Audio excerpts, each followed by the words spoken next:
النهارده اول فيديو هيبقى على الناحيه السايكولوجيكال او الناحيه النفسيه. هو اولا كده، هي ليه الناس بتختار مدرب شخصي او بيرسونال ترينر؟ انت بتختار مدرب شخصي عشان تحسن من ادائك او تحسن اللياقه البدنيه بتاعتك، او ان انت تغير الحاله الحاليه اللي انت عليها لحاله افضل منها، او ان يكون ده طلب من دكتور يقول لك روح واتمرن عشان تظبط السكر، تظبط الكوليسترول، تبتدي تنزل من وزنك.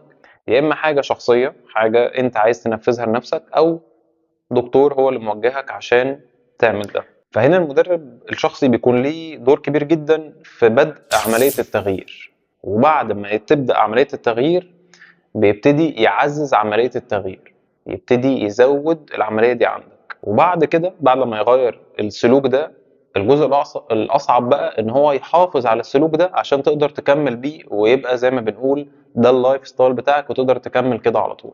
مهم جدا من المدرب إن هو يكون شاطر جدا فيزيكالي وفسيولوجي، يعني يكون مدرب شاطر في اللياقة البدنية والفتنس، ويكون فاهم أعضاء الجسم، وفاهم العظم بيتحرك إزاي، وفاهم الجوينتس يعني إيه، وفاهم أعضائك الداخلية عاملة إزاي، فاهم الكلام ده كله عشان في الآخر يقدر يطلع لك بروجرام محترم، ويقدر يبقى فيه تغيير فعلي على أرض الواقع.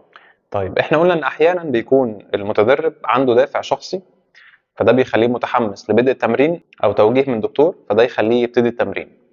طيب لو الدافع الشخصي ده مش موجود، دي بتكون الوظيفة الثالثة والأصعب على المدرب، إن هو يبتدي يلعب على الحتة السايكولوجيكال أو الحتة النفسية عشان يخلي العميل ده أو المتدرب ده يبتدي تمرين ويقدر يكمل معاه كمان.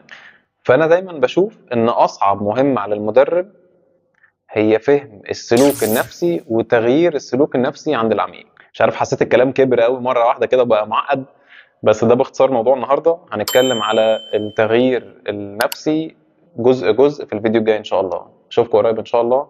سلام.